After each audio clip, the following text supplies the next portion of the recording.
Video में मैंने आपको 10th स्टैंडर्ड हिंदी का फर्स्ट लेसन पढ़ा लिया था। आई होप कि आपको समझ में भी अच्छी तरह से आया होगा। आज हम पढ़ते हैं बूढ़ी काकी लेसन नंबर 2 10th स्टैंडर्ड, जिसके राइटर है प्रेमचंद्र। डियर स्टूडेंट, प्रेमचंद्र का जन्म 1880 ईस्वी में हुआ था और उनका निधन 1936 ईस्वी में हुआ था। प्रेमचंद्र जी के बारे में कहते हैं कि हिंदी के जितने भी प्रसिद्ध जो राइटर हुए उसमें सबसे टॉप लेवल के जो कह सकते हैं कि राइटर है वो है प्रेमचंद्र जी। ठीक है। हिंदी के उपन्यास सम्राट प्रेमचंद्र का जन्म उत्तर प्रदेश में वाराणसी के निकट लम्ही नामक गांव में हुआ था।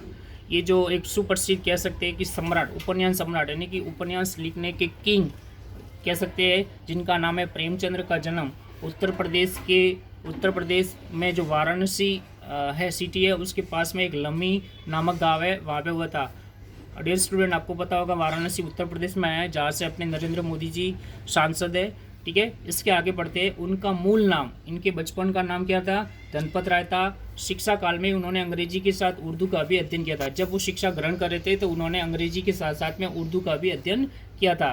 प्रारंभ में वे कुछ वर्षों तक स्कूल में रहे। बाद में शिक्षा विभाग में सब डिप्टी इंस्पेक्टर भी रहे। उन्होंने स्टार्टिंग में कुछ दिनों तक स्कूल में भी रहे। बाद में शिक्षा विभाग होता है, जो एजुकेशन डिपार्टमेंट होता है, उसमें वो सब डिप्टी इंस्पेक्टर के पद पर भी कार्यरत रहे। इसके बाद में स्वाधीनता आंदोलन, जो स्वतंत्रता आंदोलन हुआ था, उसमें भाग लेने के कारण उन्होंने अपनी नौकरी से इस्तीफा दे दिया या छोड़ दी और वे स्वतंत्र लेखन का मतलब होता है लिखने की, और वो मुड़े।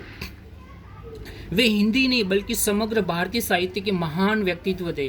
वे ऐसा नहीं है कि वे हिंदी जानते थे, बल्कि जितने भी इंडिया में जो लिटरेचर है उसके एक बहुत बड़े महान एक पर्सनैलिटी को सुशोभित कर रहे थे। अब इनकी जो प्रमुख रचना है उनके बारे में पढ़ते हैं। अपनी आवाज़ जनता तक पहुंचाने के लिए उन्होंने उपन्यास, कहानियाँ और नाटक लिखते थे। अपनी जो भी बात है वो उस बात को जनता तक पहुंचाने के लिए, उस बात को जनता को जागरूक करने के लिए उन्होंने अलग अलग प्रकार के नॉवेल्स लिखे, उपन्यास लिखे, स्टोरी लिखी और कई सारे नाटक भी लिखे। उन्होंने अन्य भाषाओं से अनुवाद भी किया। उन्होंने दूसरी जो लैंग्वेज थे उसको ट्रांसलेट करके अपनी हिंदी भाषा में भी उनको अनुवाद किया। उन्होंने निबंध भी लिखे और बालो उपयोगी साहित्य, बालो उपयोगी का मतलब होता है बालकों के लिए उपयोगी। हिंदी ग्रामर में स्टूडेंट आपको पता होगा समास आते हैं, और उसमें आपने देखा होगा एक तत्पुरुष समास आता है, जिसमें आप देखोगे ठीक है, उसमें अलग अलग प्रकार के होते हैं। तो यहाँ पे एक शब्द आया बालो उपयोगी, बालकों के लिए उपयोगी, तो इसमें तत्पुरुष समास दिया गया है। साहित्य की रचना भी की थी। इसके अलावा गबन है, वरदान है, प्रतिज्ञा है, सेवा सदन है, प्रेमाश्रम है, रंगभूमि है, कर्मभूमि है, निर्मला है, कायाकल्प है, करबला है, संग्राम है, ये इनके प्रमुख नाटक थे। ठीक है।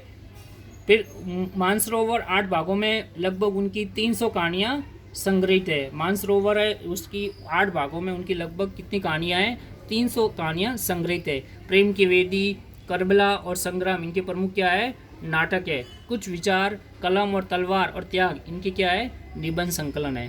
ठीक है। अब प्रेमचंद्र जी के द्वारा लिखित ये एक चैप्टर है जिसका नाम है बूढ़ी काकी। बूढ़ी काकी में प्रेमचंद्र ने ऐसे दयनीय वृद्धों की अवस्था की और हमारा ध्यान खींचा है जिन्हें उपेक्षा मिलती है। ये प्रस्तुत जो कहानी है एक ऐसी वृद्ध स्त्री की कहानी है जो हमें ये बताती है कि वृद्धावस्था में परिवार में किस तरह से उनकी जो हालत है वो दयनीय का मतलब होता है दया के योग्य, उस वृद्धों की अवस्था की और हमारा ध्यान खींचा है। और ये भी बताया गया है कि जब वो बूढ़े हो जाते हैं या जब उनकी एज बढ़ जाती है तो परिवार में किस तरह उनके साथ में उपेक्षा भरा व्यवहार किया जाता है, परिवार में उनको इग्नोर किया जाता है। इन सभी चीज़ों को ये हाईलाइट्स करती हुई एक बहुत ही सुंदर, सटीक और मनोरंजन कहानी है जो दिल को छू लेती है और जो जीवन के हर क्षण का आनंदपूर्वक उपभोग करना चाहते हैं। यह मूल कहानी का संक्षिप्त रूप है।